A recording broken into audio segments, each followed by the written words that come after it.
house away. He gave it to the American film actress Gloria Swanson. Joe Kennedy owned a large interest in a movie studio out in Hollywood, California in the 1930s. But all the home scenes with the Sheriff Brody and his family were shot right here in this little Jaws cape with the single cedar shingles. Blue trim. We'll be talking a little bit more about that later on the tour as well. He said he didn't have enough experience to have himself, but he was right.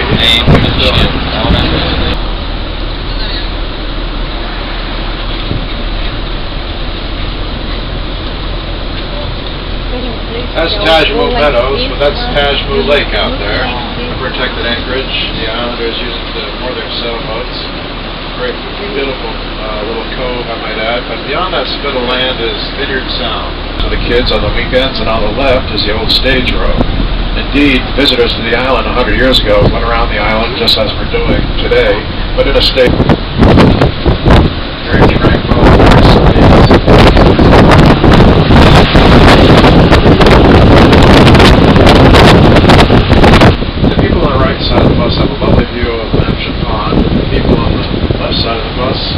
Lovely view of the people on the right side of the bus. The house down there with the white trim, the pronounced white trim, that's where James Taylor lives. Down by the water, right down there. The green shell. He's watching really slow. It's a very, I love the architecture of it. It's a very unique looking place. Okay, you can't see. I'm going to be quick with those cameras though. Okay. I cannot.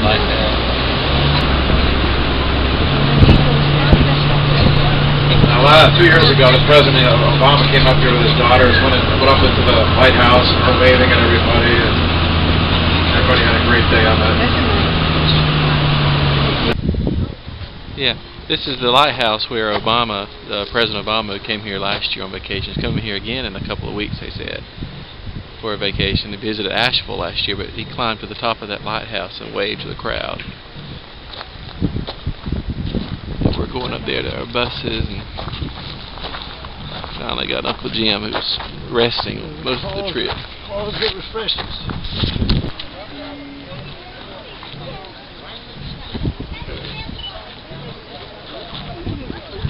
Okay, you can see where there are people down there.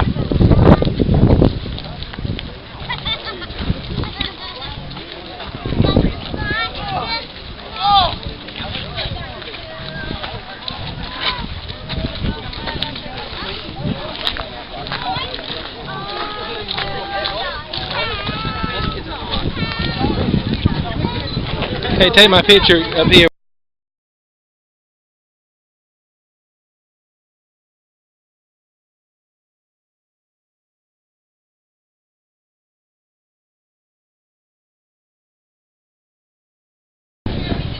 This is Kenna, which is the original Indian name. It was named after the British came here, the explorers. It was later named Gay Head, but the Indians, Native Americans, petitioned the Massachusetts legislature last year to change the name back to the original name, which was Kenna, which is the name of a tribe, I believe.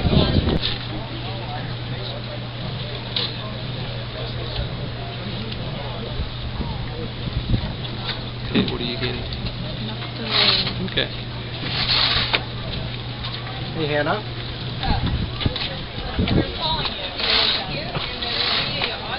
She used to come to Hagerstown to have dinner with John Kennedy when he was merely a state senator, and they were dating.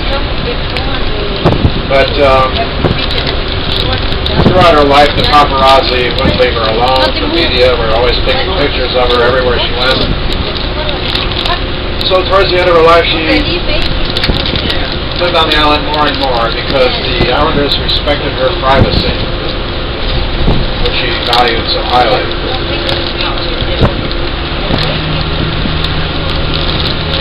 But in the early 1980s, an estate came up for sale. The owner of the estate stipulated it was never to be subdivided, to remain intact for posterity. And Jackie stepped right up and purchased the estate. It's right down the road on the right-hand side. She lived there spring, summer, and fall until she passed on in 1995. Thereafter, her son John Jr. and Carolyn John's plane went down right out here about 2 miles. Very sad day for everyone.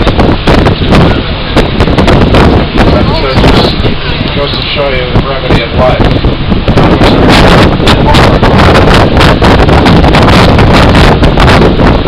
Anyway, let's move on. Jackie used to pedal her bicycle up and down this road, actually, up to those cliffs. She didn't do it a lot. Once or twice a year, maybe in early spring or late fall, she'd head on up. There weren't too many people in early spring or late fall, and she'd chit-chat with the people that were there, and then she'd bicycle home again. Wearing her famous sunglasses and sunbonnet.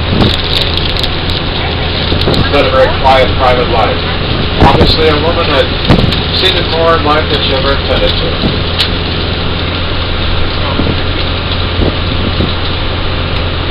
Now, Carolyn lives there today, and this is it right here. It's a very simple, just merely a dirt driveway. It's an enchanting woodland.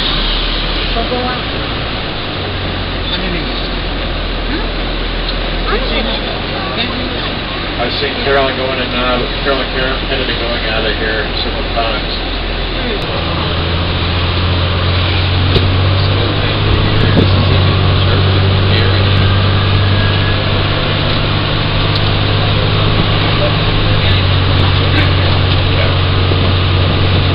Well, at the start of the tour today, I said there's an osprey nest on the Kennedy estate. I'm going to show you where it is. It's right down this hill down here. If you look off to the horizon, you'll see it off in the distance. But the main house, the Kennedy house, is just to the right of that hill up there. Osprey nest on top. You can see right up above now.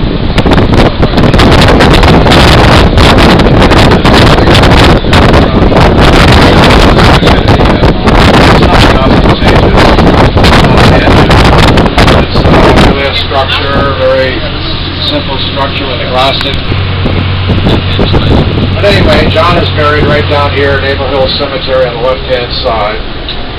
And there's a fence around his grave. It's right at the foot of the grave site, right out down here. There you can see it now. Somewhere up down there. That corral is built around his grave site. Date. It's got a pool, it's got a basketball court, it's got a putting green, a barn, what else, a dock, and a helicopter pad set up for a president. But you can't see any of that. It's owned by a family in Mississippi. They barely rent it to the White House. But he's been coming for 3 years in a row and staying at the same spot. The Blue Heron Farm is called. Yeah, there's a helicopter pad on the estate. If it need be, the family can be whisked away to safety into Washington, D.C. Like if there's a tsunami coming across the Atlantic Ocean heading this direction. Those of you who watch the Discovery Channel know that's a very real possibility. In the event that a tsunami was heading in this direction, the family would be flown to Washington, D.C., and the rest of us will be crawling over each other trying to get off this island. Anyway, right here on the right-hand side is the Blue Heron Farm down this road here. That's where our president will be. House Hill Road. 28-acre estate. But the cool thing about President Obama is he makes surprise visits all over the island. Unannounced, of course, for obvious reasons. But you'll be standing there, people are just dilly-dallying, doing whatever they do, and all of a sudden the president's walking around eating an ice cream cone. His humanity is overwhelming. He's a very decent human being. Should be an interesting political election this year. Or anything, not this year, but next year. But that's where President Clinton stays, down the road. Where he stays today, I don't know. There's the visitor center on the right-hand side. They give you maps of the town. There's restrooms there. Now they encourage everyone to leave their car in the parking lot up the road, either walk or bicycle around, because it gets very Just congested. explain to Chappaquiddick. It's not a very big town. But don't be too concerned. They'll be serving lobster and chowder for dinner. Now, you can see Chappaquiddick from here, that island over there, that black outline out there, that's Cape Cove. Not too many people at the beach today, but this is usually packed. So this is where they filmed Jaws, 36 years ago. All the barrels, all the boats, mechanical shark watching out of the water, being a bigger boat. That was all done out here 36 years ago. Spielberg had a lot of these islanders as background scenes. And they all thought it was a real thing very seriously. It's going to be a big success like it was. Now the little boy in the movie, his son was a family kid. And his name was Jake Mello.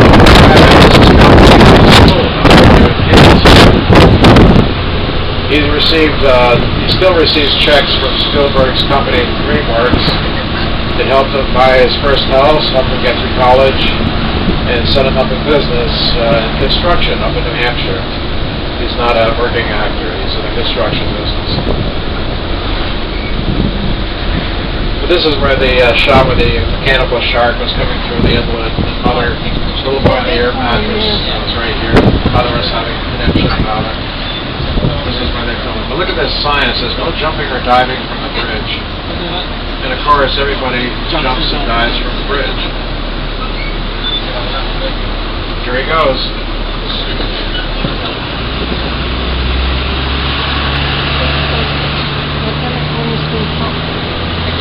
It's nice to know that America is just so Jim is law-abiding. missing all this. There he goes. There's our hero. I'm going to let one of you guys drive the bus back. I'm going to jump off the bridge. I've had enough of this.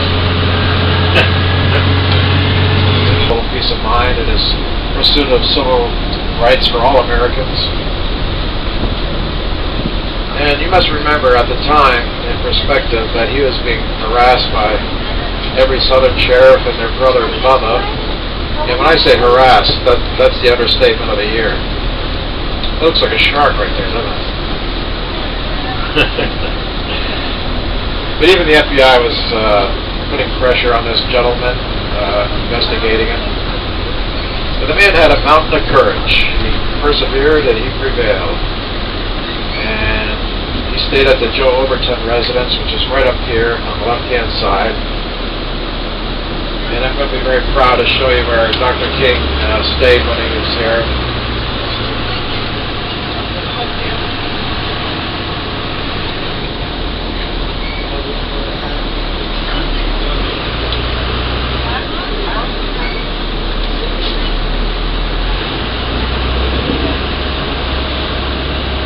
It's this house on the left here, with the American flag out front.